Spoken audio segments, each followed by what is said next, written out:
जिंदाबाद. आज आपल्या श्रमजीवी संघटनेच्या स्टुडिओमध्ये शिक्षण हक्काच्या अभियानाबाबत आपण चर्चा करणार आहोत आपल्या पालघर जिल्ह्याचे अध्यक्ष सन्माननीय सुरेशभाऊ रेंजड यांच्याबरोबर. गेल्या 2 ते 3 महिन्यापासून आपण वेगवेगळ्या माध्यमांवर पाहतो, जिल्हा परिषदच्या शाळांमधले 9वी-10वीचे वर्ग बंद करण्याचा घाट सरकारने घातला आणि शिक्षणापासून 2600पेक्षा जास्त मुलं ही वंचित होऊ पाहत होती. परंतु वेळेतच श्रमजीवी संघटना व सन्माननीय विवेक भाऊ यांच्या मध्यस्थीने सरकारने हा निर्णय तुर्तास मागे घेतलेला आहे. परंतु शिक्षण हक्काची ही चळवळ आहे ती पुढे नेण्याच्याकरता आणि हे जे संकट आहे ते दूर करण्याच्याकरता येणाऱ्या काळात श्रमजीवी संघटना तीव्र आंदोलन करणार आहे, समाजामध्ये याची जागृती करणार आहे. याकरता आपल्याला माहिती व्हावी या प्रश्नाची आणि श्रमजीवी संघटनेची भूमिका स्पष्ट व्हावी याच्याकरता आपल्या स्टुडिओमध्ये पालघर जिल्ह्याचे अध्यक्ष सन्माननीय सुरेशभाऊ हे उपस्थित आहेत. सुरेशभाऊ जिंदाबाद. जिंदाबाद. आपण पाहतो की शिक्षणाच्या प्रश्नावर गेल्या 2-3 महिन्यापासून श्रमजीवी संघटना काम करते आणि येणाऱ्या काळामध्ये हा प्रश्न आणखी गंभीर होऊ नये आणि सर्व मुलांना मोफत आणि सक्तीचं शिक्षण मिळावं याच्याकरता आपली जी काही भूमिका असणार आहे, तर एकूण हा प्रश्न काय आहे तो जर तुमच्याकडून आम्हाला समजला तर खूप बरं होईल. खरा सांगायचा झाला तर माग चैताच्या महिन्यात असा एक 9वी ना 10वीचे पोरांना पैसे नाही म्हणून शिकवता येणार नाही असा एक पत्रक पालघरचे साहेबांनी काढला 30 एप्रिलला आणि सांगला का पैसे नाही त्याच्यासाठी 9वी आणि 10वीचा वर्ग बंद करू. पाहायचा झाला तर फार जुना इतिहास असा नांगला तर तेव्हासुद्धा द्रोणाचार्याकडे जेव्हा एकलव्य शिकाय गेला तर द्रोणाचार्याने त्याला शिक्षण नाकारला की तुला नाही शिकवता येणार. आणि मग तोच वारसा आज पण सरकार का आला का काय असा मला वाटायला लागला. तेव्हा शिक्षण नाकारला आणि आज पण सरकारने शिक्षण नाकारला. साधारण आपले पालघर जिल्ह्यात 2600 पोरांना शिकवता येणार नाही आणि तसा त्या पत्रक काढला होता. संघटनेची भूमिका हवी, इतर सगळ्यांनी घेतलेली भूमिका होई, पण सरकारने त्या परिपत्रक मागं घेतला का शिकवता येईल, पण त्याच्यासाठी पैसा कुठून आणला ह्या नाही सांगला अजूनपर्यंत. शिकवता येईल एवढा तेही सांगला, पण पैसा आहे का नाही ह्या नाही सांगला. आणि पहिला काय सांगला का पैसा नाही त्याच्यासाठी आम्ही बंद करू, तर एवढाच सांगला. ते दबावामुळं जर समजा तेही त्या पत्रक मागं घेतलेलं हवा, पण पोरा शिकतील का नाही म्हणून आपल्या संघटनेने जी भूमिका घेतली ती फार भारी घेतली की नाही आम्हाला जर तुम्ही समजा 18 वर्षापर्यंत सगळ्यांनाच, म्हणजे फक्त आदिवासींना नाही तर सगळ्यांनाच 18 वर्षापर्यंत मोफत शिक्षण, फुकट शिक्षण आम्हाला द्या आणि आमची पोरा कशी तरी 12वीपर्यंत शिकतील. मग पुढचा त्यांचा कसा काय तर त्यांच्या याच्याने ती शिकतील, पण 12वीपर्यंत फुकट आम्हाला शिकवा. त्याच्यासाठीचा सगळा खर्च म्हणजे 18 वर्षापर्यंत सरकारने तसा कायदा करायला हवा असा आपला मागणा या आजच्या या सरकारकडं आहे. सुरेशभाऊ, या संदर्भामध्ये 2020ला सरकारने एक आयोग नेमला होता, नीती आयोग नावाने. त्या नीती आयोगाच्या शिफारशी काय होत्या त्या जर आम्हाला सांगितल्या तुम्ही तर बरं होईल. जेव्हा या नीती आयोग सरकारने स्थापन केला आणि तेव्हा त्याच्यात जी काही लोक होती त्यांना जे काही अधिकार असं दिलेलं होतं तर त्यांनी तर फार चांगल्या शिफारशी अशा केल्या सरकारला. तर सर्वांना असा त्याच्यात उल्लेख करेल नाही की सर्वांना मोफत शिक्षण. तर आपला म्हणणं की सर्वांना नाही, प्रत्येकाला म्हणजे प्रत्येक हा एक एक व्यक्ती सर्वांना म्हणजे सगळीच आली तर प्रत्येकाला मोफत शिक्षण सरकारने द्यावा. त्याच्या व्यतिरिक्त हो फार काही चांगल्या चांगल्या शिफारशी पण सरकार अजूनही त्याचे काही नीट नांगत नाही आहे असा आपल्याला आज समजेल आहे. तुम्ही सांगितलं ते बरोबर आहे की सरकारने नीती आयोग स्थापन केला आणि प्रत्येक 3 ते 18 वर्षाच्या मुलाला सक्तीचं आणि मोफत शिक्षण सरकारने दिलं पाहिजे, ही सरकारची यामधली भूमिका होती. सुरेश भाऊ, जर समजा हे 9वी आणि 10वीचे वर्ग बंदच केले सरकारने, तर त्याचा काय परिणाम होईल असं तुम्हाला वाटतं? सांगायचा झाला तर पूर्वी तर आपली लोक अजिबात शिकेल नाही होती. आता कुठंतरी हळूहळू पोरांना शिक्षणाचा किंवा आसपासले शिक्षण पाहिजे याचा मोठा महत्त्वाचा कळलेला आहे.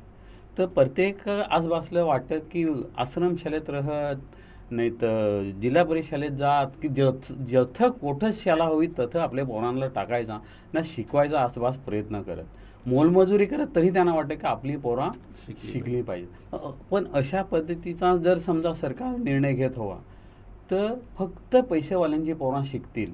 जसं मी पहिलाच सांगला की जुन्या इतिहासापासून आपल्याला वंचित म्हणजे शिक्षणापासून दूरच ठेवायचा अशा पद्धतीचा धोरण असा दिसना. ज्यांचे पैसे हवी तीच पोरं शिकतील, ज्यांचे पैसे नाही ते परत वीट भट्टीवर जातील, कोळसाखानीत जातील, नाही तर ऊस तोडीवर जातील, नाही तर जिथं कुठं बांधकाम माझा काम हवं तिथं कामाला जातील. दुसरं काय त्यांचे काय काम हवं. म्हणजे शिक्षण नाही तर तुम्हाला काय. तर शिक्षणच नसेल तर पैसेवाल्यांची पोरं शिकतील ना. जर समजा सरकारने मोफत शाळा काढल्या तर आपली ही सगळ्यांची पोरं शिकतील. बरं, शिक्षणाच्या बद्दल तुम्ही आता बोलता तर सरकारने 6 ते 14 वयोगटातील सर्व मुलांना सक्तीचं आणि मोफत शिक्षण दिलंय. मग 18 वर्षापर्यंतच्या मुलांना शिक्षण दिलं पाहिजे असा तुमचा अट्टहास का आहे? जसा मी सांगला का 9वीला ना 10वीला फक्त पालघर जिल्ह्यात 2600 पोरांना शिकवाय पैसे नाही म्हणून इकडं शाळा बंद करत. मला एवढा सांगायचं आहे की पालघर जिल्ह्याचा जरी आपले सगळ्यांनी विचार केला तर फार मोठा रस्ता इकून जाईल, काहीतरी वडोदरा हायवे का काय. तर त्याच्यासाठी तर कोढा पैसा सरकारने खर्च केला. दुसरा नांगला तर एक बुलेट ट्रेन पण जाईल गुजरात का संघ, तर त्याच्यासाठी तर कोढा कोटी रुपये सरकारने खर्च करेल हवं. आणि तिसरा जर सांगायचा झाला तर वाढवण बंदरसारखा म्हणजे सांगा जगात फेमस होलं एवढा मोठा म्हणजे देशाचा नाव पण जगात होलं एवढा मोठा सांगा बंदर आणजं, तर त्या बंदराला कोटी पैसे खर्च कराय सरकार नांगत हवा. पण गरिबांच्या पोराला शिकवाय पैसे नाही तर काही सांगतील त्याला का विषमता अशी की कोढीक मोठी विषमता की एक बाजूला लाखो करोडो रुपये सरकार खर्च कराय ना, दुसऱ्या बाजूला शिकवाय पैसा नाही. तर या चुकीचं आहे. त्याच्यासाठी संघटनेने मग ठरवला का या चुकीचा याचा आवाज उठवला पाहिजे ना. मग आपल्या संघटनेने लढायची तयारी ठेवली की ज्या काही होय पण लढायचा आणि 18 वर्षापर्यंत आपल्या पोरांना शिक्षण मिळवून द्यायचा म्हणजे द्यायचा. बरोबर आहे तुमचं की 7वी पर्यंतचं शिक्षण घेऊन पुन्हा आम्ही त्या मुलांना त्यांच्या विकासापासून वंचित ठेवतो आणि 7वी पास झाल्यानंतर एकतर रेतीवर जा, नाहीतर वीटभट्टीवर जा, दगडखानीत कामाला जा, याच्याशिवाय दुसरा पर्याय राहणार नाही. परंतु जर 12वीपर्यंत शिक्षण दिलं, 18 वर्षाची ती तुमची मागणी, तर कदाचित पुढे जी काही कौशल्याची शिक्षण घ्यायला पाहिजे ते घेऊन काही मुलं पुढे जातील. एक विकास आपण बोलतो त्या विकासाची दिशा ही मुलांना 12वी नंतर मिळू शकते. त्याच्यामुळं ही खूप चांगली भूमिका आपल्या संघटनेने घेतलेली आहे. आता हे जे काही धोरण तुम्ही सांगता की 18 वर्षापर्यंत शिक्षण मिळालं पाहिजे, तर हे मिळण्याच्या करता श्रमजीवी संघटना पुढचं काय पाऊल उचलणार आहे? त्याची तयारी तर आपले केव्हाशी करत आहोत. त्याच्यासाठी लोकांना आपण सगळ्यांनी सांगला की आपल्या पोरांना शिकवायचं असेल तर संघटना आणि आपले सगळे मिळून काहीतरी भूमिका घ्यायला हवी. तर ती भूमिका आपल्या सगळ्यांनी घेतली. ना मग आपण एक सरकारला लेटरा लिहिणार आहोत, पत्र. ते पत्र लिहून ना कशा मी सांगा तर मागचा मला आठवं का बरेच लोकांना आली घरकुल आली, पण घर बांधाय जागा नाही. आणि मग हे आपले राज्याचे मुख्यमंत्री फडणवीस साहेबांना आपले सगळेजण भेटलो. भाऊची भूमिका त्यात फार मोठी राहिली आणि त्यांना समजावून जेव्हा सांगला तेव्हा त्यांनी वन अधिकारामध्ये फार मोठा बदल करेल ना. आणि तो बदल करून गावठाण कसा देता येईल तर त्याच्यासाठी नवीन परिपत्र कसा काढणार आहे. आणि तेव्हा तर आपल्या लोकांना फार ठिकाणी वाडा हवा, शहापूर हवा, प्रत्येक ठिकाणी लोकांनी गावठाणं काढली ना घरकुला बांधली.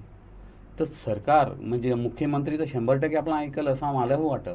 फक्त त्यांना त्या पटवून द्यायला लागेल आपल्याला. आणि ते पटवून देण्यासाठी आपण ती तयारी केली की प्रत्येक 2 लाख लेटरं लिहायची. प्रत्येक आसनी बासनी पोराही ना ज्यांना वाटतं की गरिबांना शिक्षण मिळालं पाहिजे त्याही पण लेटरं लिहायची. मग ते वकील हवं, अधिकारी हवं, राजकीय पुढारी हवं, आमदार हवं, खासदार हवं, सरपंच हवं, यांना सगळ्यांना समजावून सांगू की एक पत्र लिहा की तुम्हीच आम्हाला 18 वर्षापर्यंत शिक्षण द्याल असं मुख्यमंत्र्यांना पत्र लिहायला सांगू आपण सगळ्यांना.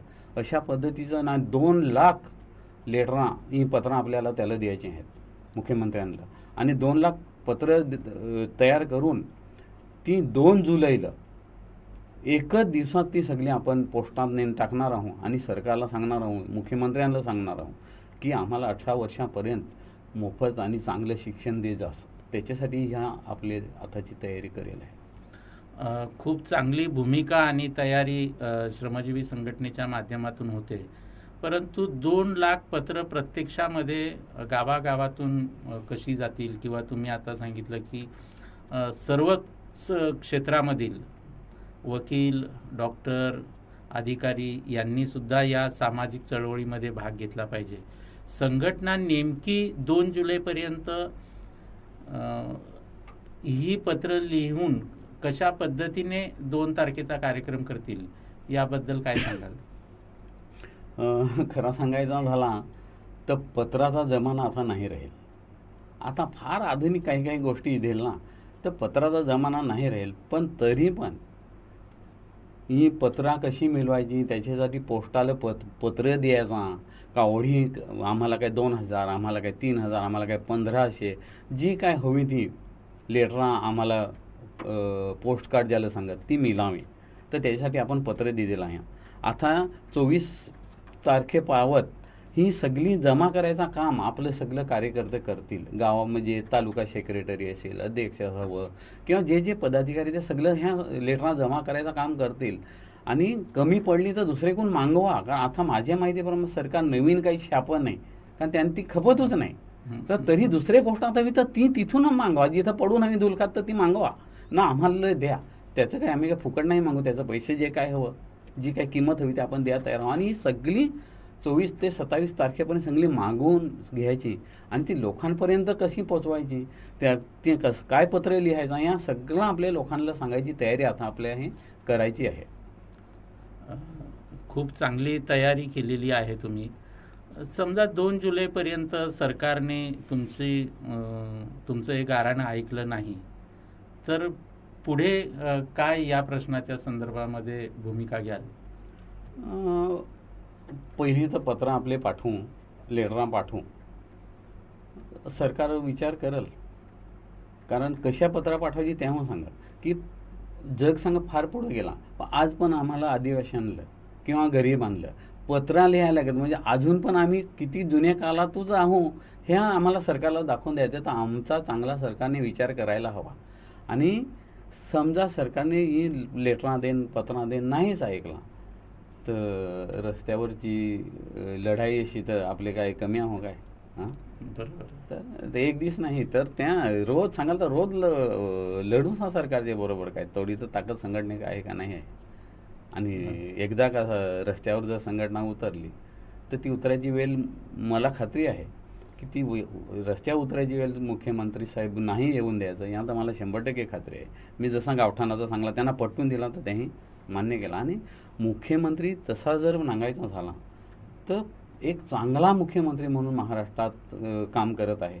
तर तो जसा मोठे मोठे वाढवण बंदर हवा, वडोदरा एक्सप्रेस हवा, बुलेट ट्रेन हवा, कॉरिडॉर हवा, एवढं त्यांच्यासाठी पैसे खरं तर 100% गरिबांसाठी तर तो विचार करेल एवढा मात्र मला तर पटेल आहे. कारण मी 2-3 वेळा जाऊन भेटेन आहे त्याला. आणि एक चांगला मुख्यमंत्री म्हणून आपले तर त्याच्याकडे नांगूच. जेव्हा जेव्हा आपल्या काही गोष्टी असतील तेव्हा मुख्यमंत्र्याने आपला बोलण्याचा विचार करेल आहे, हे आता आपल्याला सांगाय वाटत. 2 जुलैला जे काही 2 लाख पोस्टकार्ड पाठवायचं तुम्ही एक अभिनव आंदोलन करणार आहात. खरं म्हणजे श्रमजीवी संघटनेचा हा इतिहास राहिला आहे की स्थलांतरित वंचित मुलांच्या शिक्षणाकरता भोंगा शाळा असेल, वसती शाळा असेल, ही कल्पना महाराष्ट्रात श्रमजीवींनी आणली. शिक्षण हक्क कायद्याची निर्मितीमध्ये सुद्धा श्रमजीवी संघटनेचा सहभाग राहिलेला आहे. आणि महात्मा फुले शिक्षण हक्क हमी योजना, प्रत्येक पाड्यात शाळा, ही कल्पना सुद्धा श्रमजीवीने त्याचं कायद्यात रूपांतर करायला श्रमजीवीचं योगदान राहिलंय.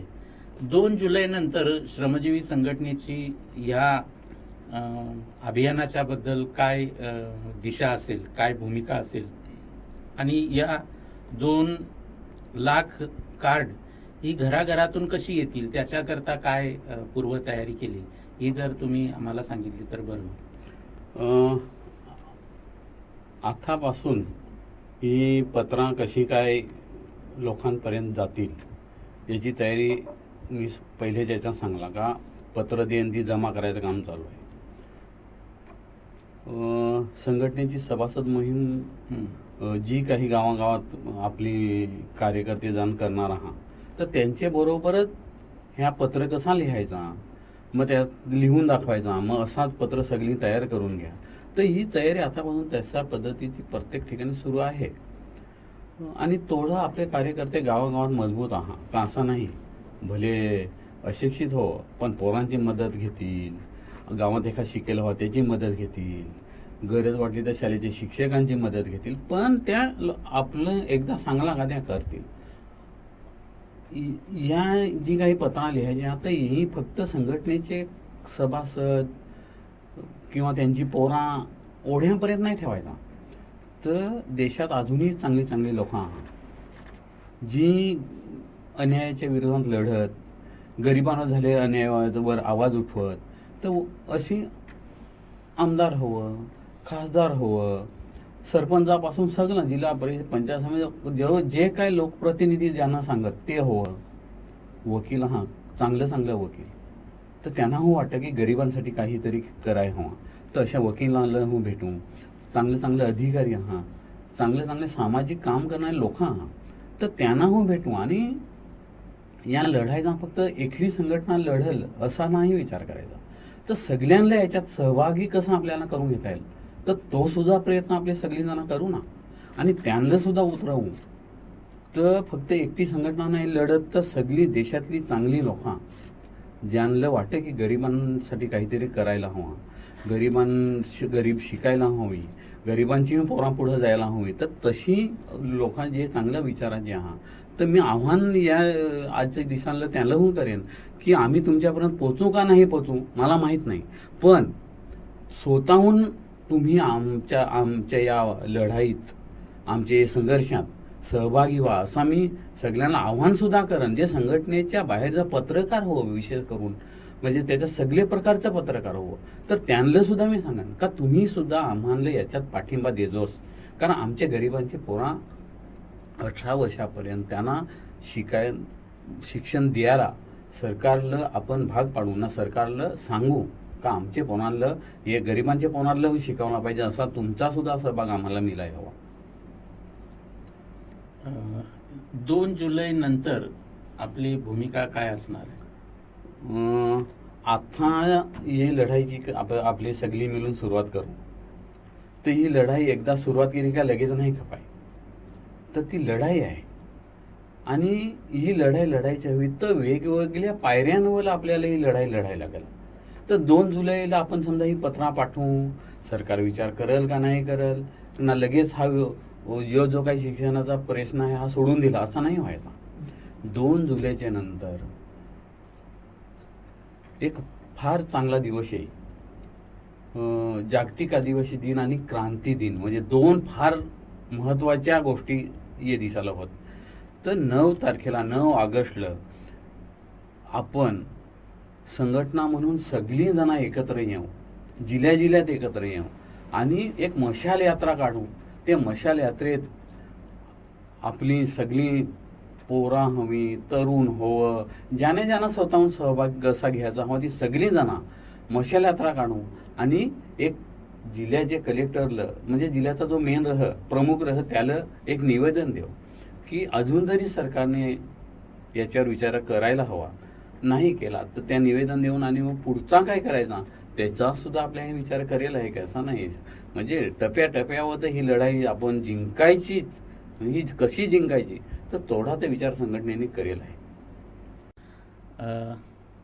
ही जी काही शिक्षणाची चळवळ एक सामाजिक चळवळ म्हणून श्रमजीवी संघटनेने हातात घेतलेली आहे आणि 2 जुलैला 2 लाख पत्र सरकारला पाठवून, मुख्यमंत्र्यांना पाठवून एक समाजामध्ये सुद्धा जागृती निर्माण करणं आणि सरकारला धोरण घ्यायला भाग पाडणं, अशा पद्धतीची तयारी ही श्रमजीवी संघटनेने केलेली आहे. तुम्ही या स्टुडिओच्या माध्यमातून समाजातील सर्वच घटकांना हे जे काही संदेश दिलेला आहे आणि या लढ्यामध्ये सहभाग होण्याकरता विनंती केलेली आहे, त्याबद्दल मी तुमचे मनापासून आभार मानतो.